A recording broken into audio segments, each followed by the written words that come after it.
Buen día, mis hermanos, Dios les bendiga. Estamos terminando la lección de esta semana. ¿Recuerdan cómo se llama esta lección?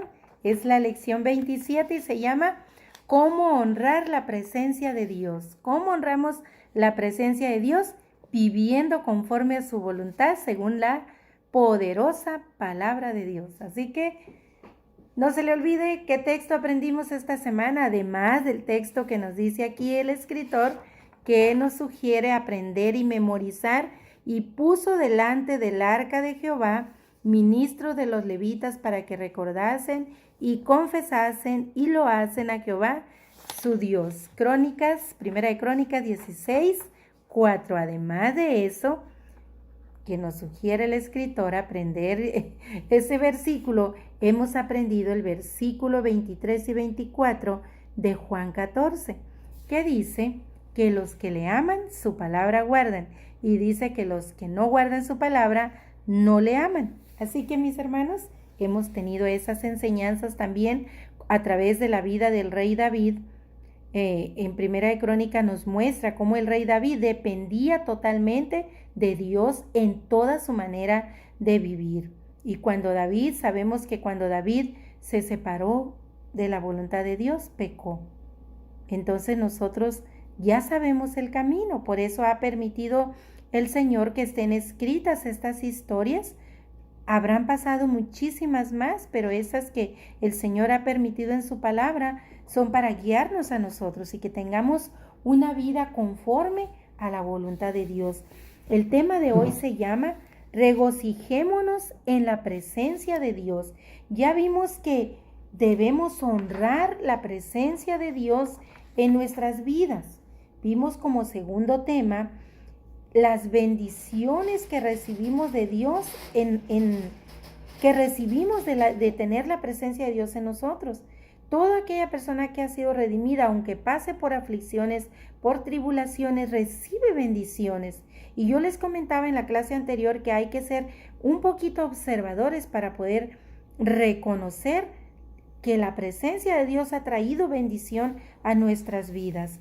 Ahora bien, regocijémonos de esa presencia del Señor en nuestra vida. Y comentaba también con ustedes que quizá a veces no la van a sentir, pero eso no significa que no está ahí, porque el Espíritu de Dios no se muda, vino a quedarse para siempre hasta que el Señor nos recoja, ya sea que hayamos muerto o Él venga por nosotros, lo que suceda primero. Y entonces vamos a la clase y dice: otra bendición que trae consigo honrar la presencia de Dios es el gozo del Espíritu Santo. Ahí está, mi hermano. Gócese. Recuerde lo que le dijo Pablo a los Gálatas. El fruto del Espíritu Santo, uno de sus 9 aspectos es el gozo. La presencia del Rey Eterno, nuestro Señor y Salvador, Jesucristo, llena nuestro corazón de gozo, un gozo sin igual. No obstante, para acercarnos a la presencia de Dios, la santidad es necesaria. Ojo, mi hermano, aquí lo dice. No obstante, para acercarnos a la presencia de Dios, la santidad es necesaria como una condición. Y vayamos, dice, al Salmo 15 para leer un poquito. Vamos a ir al Salmo 15 y les leo el Salmo 15 y dice así: Jehová, ¿quién habitará en tu tabernáculo? ¿Quién morará en tu monte santo? Este salmo lo escribió David. Olvidé decirles, lo escribió David. El que anda en integridad y hace justicia y habla verdad en su corazón. El que no calumnia con su lengua, ni hace mal a su prójimo, ni admite reproche alguno contra su vecino. Aquel a cuyos ojos el vil es menospreciado, pero honra a los que temen a Jehová. El que aún jurando en daño suyo, no por eso cambia. Quien su dinero no dio a usura, ni contra el inocente admitió cohecho. El que hace estas cosas no resbalará jamás y estará en la presencia de Dios. Ahí está, mi hermano, es muy cortito. El Salmo 15 solamente tiene 5 versículos, así que léalo, porque ese es el que estará en la presencia de Dios. El que anda así se puede acercar confiado a orarle a Dios. Si usted no anda así, póngase primero en las manos de Dios y pídale perdón para entonces sí entrar a su presencia y que Él pueda recibir esa oración. Así que no se les olvide que comunión con Dios, la oración es comunión con Dios, pero comunión con Dios significa honrarle, obedecerle. Por eso es bien importante conocer el significado de las palabras, ¿verdad? Para no acercarnos a Dios equivocadamente, como dice Pablo a los Corintios, en vano han creído. Si no están obedeciendo la palabra, en vano han creído. Si no han sido convertidos, en vano han estado en la iglesia. Entonces, la palabra de Dios no miente, nos orienta. Dice Pablo a Timoteo que sirve para redarguir. ¿Qué significa redarguir? Confrontarnos con nuestra realidad espiritual, con lo que realmente somos, no lo que creemos. Cuando abrimos la palabra y la leemos, yo hace unos instantes en la mañana estaba estudiando un pasaje bíblico y me encontré en error. Me encontré yo en error, que estaba yo cometiendo un error de interpretación. Cuando lo leí, tuve que pedirle perdón a Dios, porque había estado anteriormente en error en ese pasaje. A veces así es, nosotros hemos leído y no hemos entendido, y en algún momento abrimos la Biblia y leemos y nos damos cuenta que estábamos en error, porque todo es en el justo tiempo de Dios. Así que no se mortifique cuando algo no entienda. Cierre su Biblia, ore a Dios y después lo va a entender más tarde, otro día quizá. No se angustie, descanse en Dios. Él es nuestro reposo eterno. Sigamos estudiando, mis hermanos. El nuevo intento de David para traer el arca de Dios. Recuerden que la trajo y como Usa murió, se asustó David. ¿Recuerdan? Y la dejó en las manos de Obed, en su casa. Ahora vamos a ver qué pasó después. Si usted no fue y terminó de leer esos capítulos de Primera de Crónicas, bueno, vamos a ver aquí. Y dice, el nuevo intento de David para atraer el arca de Dios a Jerusalén fue asignado exigiendo la obediencia total de los requisitos morales y ceremoniales claramente establecidos en la ley mosaica. El pasaje de Primera de Crónicas 15, y vamos a leerlo, 15 del 1 al 15, nos muestra el cumplimiento de estos dos aspectos fundamentales. Y vamos a leer rapidito, dice, hizo David también casas para sí en la ciudad de David, o sea, en la Jerusalén, no en la gran Jerusalén, en Jerusalén, y arregló un lugar para el arca de Dios y le levantó una tienda. Entonces dijo David, el arca de Dios no debe ser llevada sino por los levitas. Aquí David ya había entendido que había que obedecer la ley de Dios, ¿verdad? Porque a ellos Dios ha elegido para que lleven el arca de Jehová y le sirvan perpetuamente. Y congregó David a todo Israel en Jerusalén para que pasasen el arca de Jehová a su lugar, el cual le había preparado. Es decir, David construyó una tienda exclusiva para el arca, para mandarla a traer de la casa de Obed. Sigamos leyendo. Reunió también David a los hijos de Aarón y a los levitas, de los hijos de Coat, Uriel el principal y sus hermanos 120. Qué curioso, ¿verdad? Los 120 que se convirtieron el día de Pentecostés. Pero no tiene nada que ver, ¿verdad? Sigamos leyendo. Solamente me recordó esos 120. De los hijos de Gersón, Joel el principal y sus hermanos 130. ¿Cuántos van ahí? 250 ya. De los hijos de Elisafán, Semaías y el principal y sus hermanos 200. De los hijos de Hebrón, Eliel el principal y sus hermanos 80.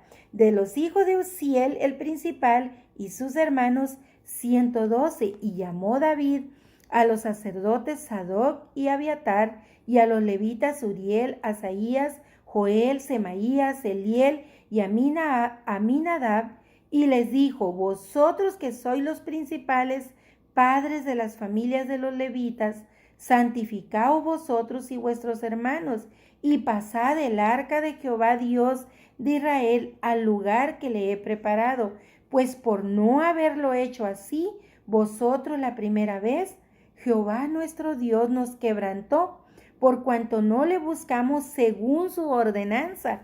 Así los sacerdotes y los levitas se santificaron para traer el arca de Jehová, Dios de Israel, y los hijos de los levitas trajeron el arca de Dios puesta sobre hombros en las barras, como lo había mandado Moisés, conforme a la palabra de Jehová, dada allá en Éxodo y en Números. Así que, mis hermanos, ese es el peligro de servir a Dios si no hemos recibido la salvación, la conversión, ¿verdad? Si no tenemos con nosotros el Espíritu Santo. Por eso vemos nosotros muchos ministerios cuando vemos en las redes sociales y escuchamos, tal pastor, pues se divorció, se fue al mundo. O tal cantante de música cristiana, tal adorador que grandes multitudes le seguían, ha declarado que es ateo ahora. Ya ha renunciado al cristianismo. Ahora es ateo. Otros, no, pues ahora es homosexual. Se ha declarado que era gay, pero ahora ha salido a la luz. Y vemos tantas cosas así, ¿verdad? Porque eran personas emocionalmente sirviendo. Sí, ellas estaban sirviendo de todo corazón, tenían las mejores intenciones, pero si no habían sido redimidas, convertidas por el Santo Espíritu de Dios, si no lo habían recibido, de nada servía, aunque conocieran la palabra, aunque estuvieran sirviendo en un ministerio. Ese ministerio no prosperó, prosperó a la luz del mundo.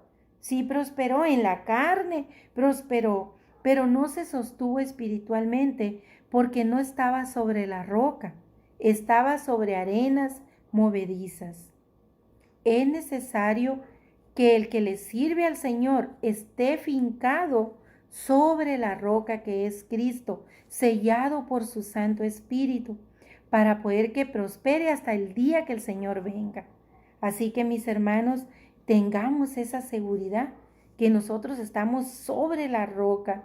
Y si usted tiene duda, vaya a los pies de Cristo, pídale perdón, entréguele su vida, porque ese es el peligro de servir a Dios sin habernos convertido.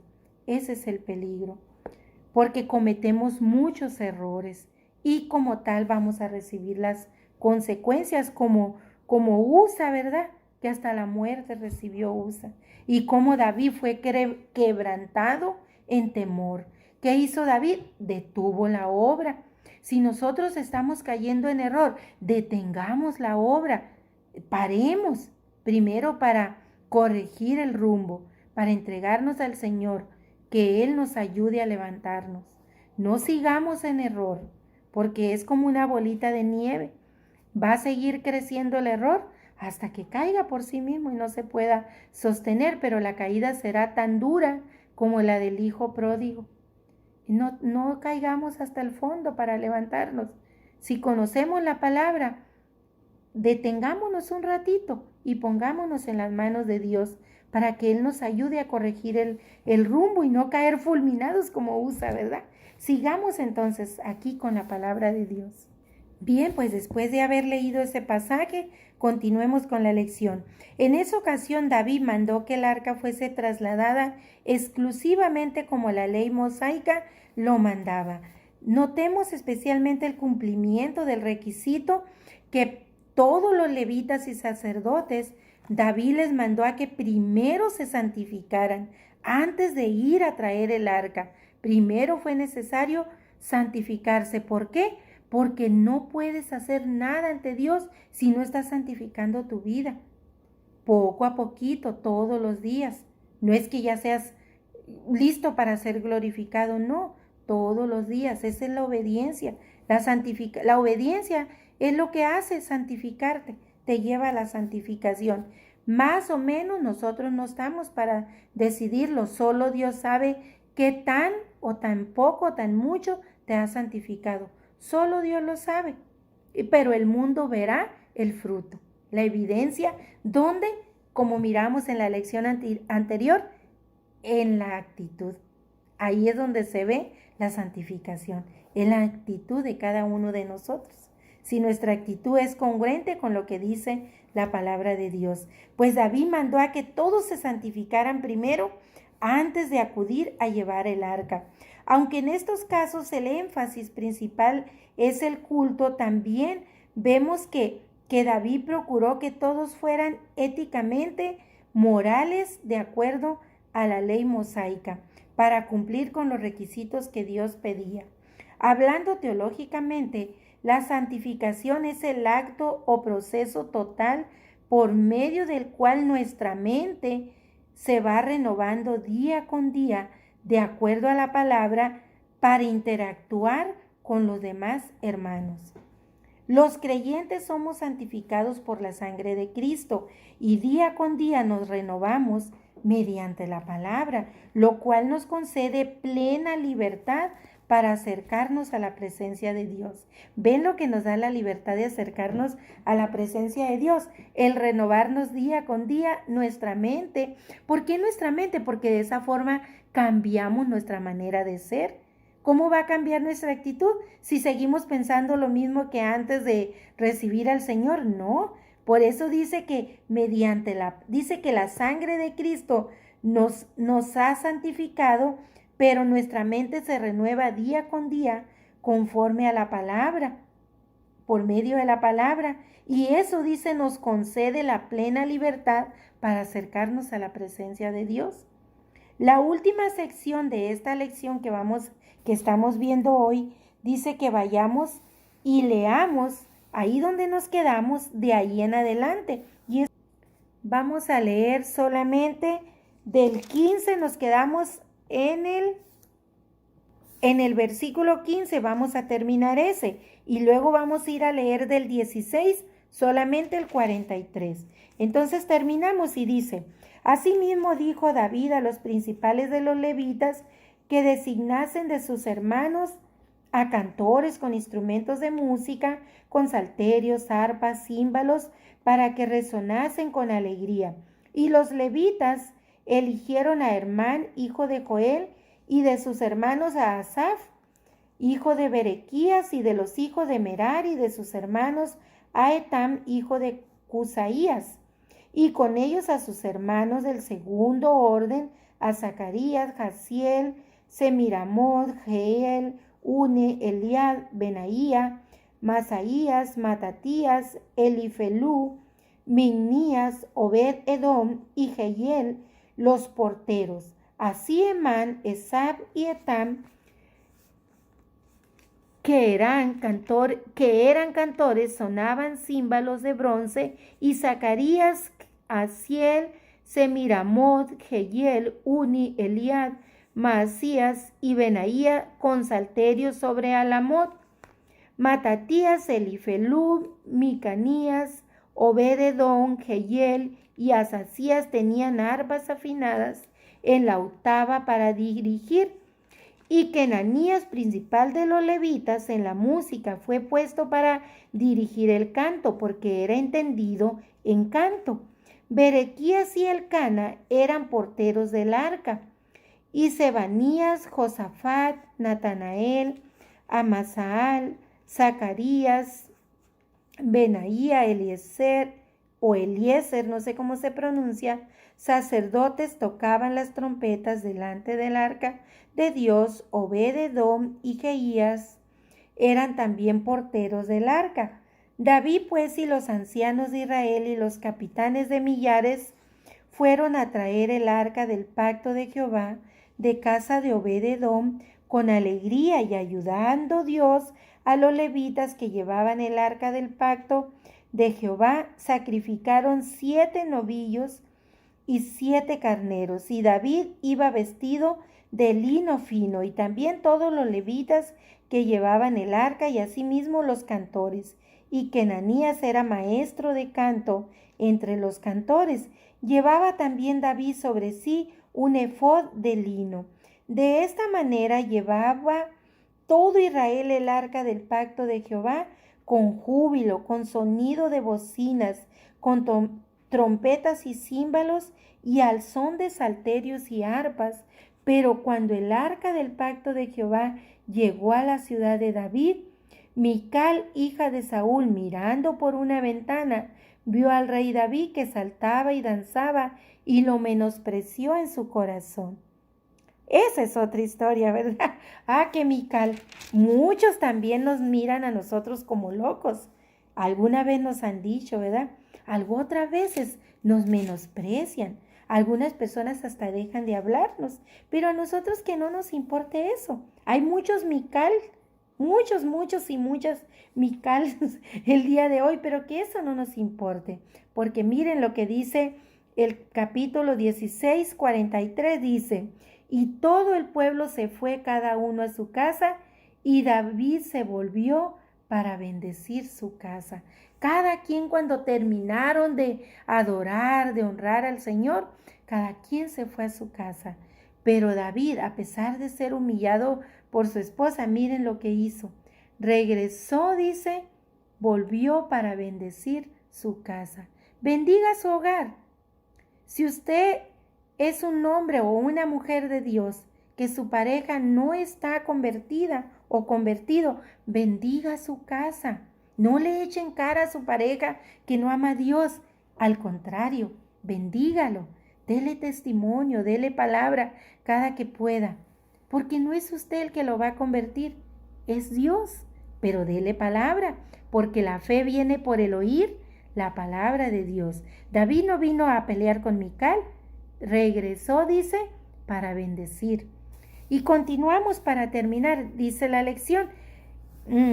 Dice, la última sección que hemos leído en referencia a la gran celebración nacional que tuvo el pueblo de Israel por mandato de David de ir y traer el arca, de honrarle, adorarle con cánticos y con instrumentos, y la restauración del culto se dio en aquel momento como había mandado Jehová, por los sacerdotes y los levitas, no por los que no estaban destinados para eso, sin antes haberse santificado. Así que el culto, la predicación, la alabanza debe ser dirigida por personas convertidas a Cristo, no por cualquier persona, mis hermanos.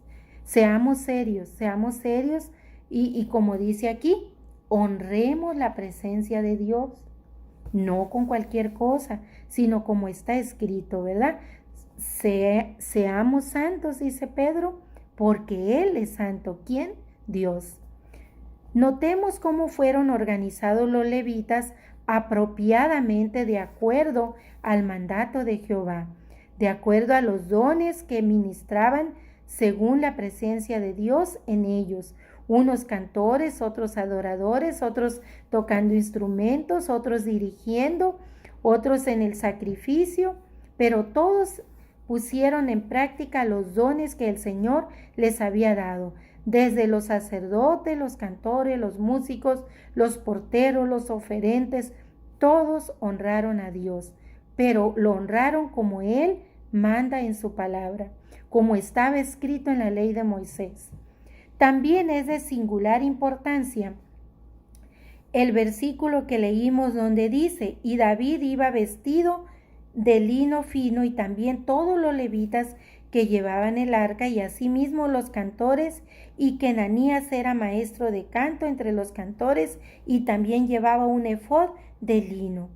Esto nos muestra la dignidad de la adoración al Dios Santo, la misma apariencia como nos presentamos en el culto, mis hermanos. Tengo que deciros esto, tengo que decirles esto, que cuando nosotros subimos al púlpito, y de hecho cuando estamos en la iglesia, tenemos que cuidar nuestra vestimenta. A veces es triste ver cómo algunas personas se visten para subir al púlpito. No estoy hablando solo de nuestra iglesia, sino de todas. Cuando vemos conferencias o predicaciones nosotros en el internet podemos ver eso. Pues aquí el escritor nos muestra, que nos está explicando que cuando nosotros vamos a servir al Señor tenemos que cuidar también nuestra manera de vestir. ¿Por qué? Y a veces, quizá alguien que me escuche va a decir, qué religiosa la hermana. No, le estoy explicando lo que el escritor dice. Yo en la clase solo les leo el libro, recuerden eso. Vayan y compren el libro, pueden comprarlo por internet para que ustedes sigan la clase conmigo si quieren hacerlo. Pero nos está el escritor poniendo el ejemplo cómo se vistió el pueblo por mandato de David para ir a adorar. No es que te vas a subir ahí con un mini chorcito o que te vas a sentar y vas a subir las piernas como a veces se puede ver. Hay que tener esos cuidados. No es religiosidad, es tener prudencia al honrar a Dios. ¿Por qué? Por los hermanos que nos miran, porque es el testimonio, mis hermanos.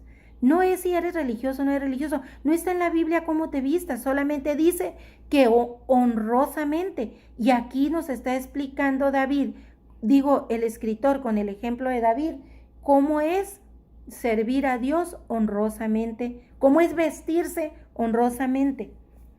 Dice, esto nos muestra la dignidad. Miren, aquí está. Es servir a Dios con dignidad. La dignidad dice con que ellos adoraron. Esa misma apariencia debemos nosotros mantener cuando servimos a Dios, pero no solo en la presencia de los hermanos dentro de la congregación, sino en toda nuestra manera de vivir. Ojo, mis hermanos, que aquí el escritor va más allá. Dice que no solo en el púlpito y en la iglesia, sino en toda nuestra manera de vivir. Debemos honrar también con nuestra apariencia, porque eso da testimonio a los demás. Muy bien, mis hermanos, sigamos aquí. Pero en contraste con la celebración de todo Israel, aparece al final, dice, la nota discordante de la actitud que tuvo Mical, la hija de Saúl. Pues es que Mical no había tenido un buen ejemplo, acuérdense. Saúl no sirvió a Dios honrosamente. Saúl no obedeció en su totalidad. Él servía a Dios en su carne. Recuerden que en algunas veces le servía, en las que le convenía, obedecía al profeta, y en las que no le convenía, no le obedecía. Entonces Mical no había tenido en casa un testimonio. Ojo, papás y mamás, porque es importante nosotros dar buen testimonio a nuestros hijos con nuestra manera de vivir. Entonces dice que Mical, la hija de Saúl, tuvo, dice, una actitud discordante, nada que ver con lo que se estaba viviendo allá afuera. Quiere decir que Mical no participó de la celebración. Todos estaban celebrando porque fue una fiesta nacional. Se mandó llamar a todos los pueblos. Entonces Mical se habrá quedado en casa. Y todos celebrando, incluso su esposo, sus hijos, pero Mical en casa no estaba celebrando. Y dice, quien menospreció en su corazón al rey David al ver que saltaba y danzaba delante de Jehová. El gozo que sentía David por la presencia de Dios en su vida, dice, era discordante con la actitud de Mical. Solo puede ser experimentado ese gozo de David por los corazones de aquellos creyentes cuya presencia del Espíritu Santo mora en ellos. Solo ellos pueden apreciar esa grandeza de celebrar, aún en aquellos momentos difíciles. Pueden celebrar porque tienen la poderosa presencia de Dios en ellos, que significa la salvación. Por último, encontramos un salmo de gratitud de David. Esto fue un cántico nuevo para Dios en una ocasión magnífica. Es probable que este salmo haya sido compuesto por David antes de este momento y que David lo haya dedicado para esta ocasión. Y pues se indica que lo entonó acompañado de Asaf y de sus hermanos. El cántico incluye reminiscencias sobre algunos de los principales eventos de la historia salvadora de Dios hacia su pueblo de Israel, y ciertas secciones se encuentran inciertas en otros salmos donde también se han escrito, y perdón, no leí bien, no es inciertas, es insertas, es decir, que fueron retomadas por otros salmos. Ese salmo es el Salmo 96 y ahorita se los voy a leer. El Nuevo Testamento instruye a los creyentes a cantar como una forma de dar gracias a Dios y expresar nuestra alegría en su promesa. Colosenses 3, 16 y Santiago 5 y 13, váyalo y léalo, mi hermano. Colosenses 3, 16, Santiago 5, 13, nos muestran que hay que dar gracias a Dios por todo. Hay muchas obras maravillosas por las que continuamente debe haber una alabanza en nuestros labios para el Señor. Existen muchas maneras por las cuales los creyentes podemos honrar la presencia de Dios, pero todas ellas deben ser sometidas necesariamente a la obediencia de su palabra, a los mandamientos indicados en la Sagrada Escritura. Asimismo, no se puede honrar la presencia de Dios si no se está viviendo en santidad. Es importante honrar a Dios, honrar la presencia de Dios, porque eso significa darle prioridad en nuestras vidas y acercarnos a Él con un corazón consagrado, agradecido y sometido a su santidad. Ahí está, mis hermanos, la clase de este día con la que terminamos las clases de esta semana, y le voy a dejar una pequeña tarea. Si usted quiere saber qué fue lo que le cantaron al Señor, que le cantaron a Jehová ese día que restauraron la casa de Dios en aquella tienda que David mandó construir, y trajeron el arca y la depositaron ahí, todo el día estuvieron adorando, todo el día adorando al Señor, cantando, danzando. Pueblos de todas las naciones trajeron arpas, címbalos, salterios, trompetas, panderos, todo eso estuvo resonando, quizá por turno, no lo sabemos, pero estuvieron ahí honrando la presencia de Dios al depositar el arca en aquella tienda. ¿Quiere saber qué dice ese canto? No se lo voy a leer, porque quiero que usted abra la Biblia, porque no seamos oidores, seamos hacedores. Vaya y abra la Biblia. ¿Usted quiere oír la voz de Dios? Abra la Biblia y léala. ¿Quiere oír fuerte la voz de Dios? Léala en voz alta. Así que, mi hermano, ¿quiere saber qué cantaba David aquel maravilloso día? Vaya y lea el Salmo 96.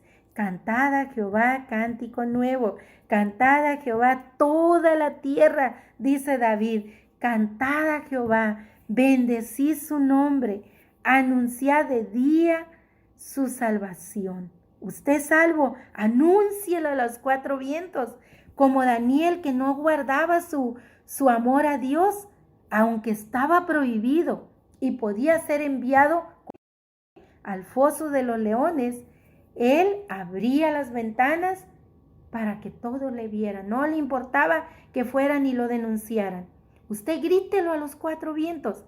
Vaya y lea el Salmo 96, solo le di una probadita en el versículo 1, vaya y léalo completo, Salmo 96, para que sepa cómo fue esa gran fiesta, cómo nos honramos con las fiestas nacionales de nuestros países.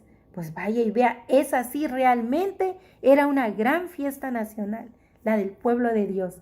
Bendecido día, mis hermanos. Espero que terminen esta semana en victoria, en bendición y alabando a Dios en todo. Y que Él nos permita llegar hasta ese día que nos reunimos en la semana para adorar juntos. Y que sea una gran adoración después de esta clase que hemos tenido sobre esa gran adoración. Espero que el sábado, jueves, viernes, cuando usted se reúna el domingo, usted pueda adorar a Dios con todo su corazón.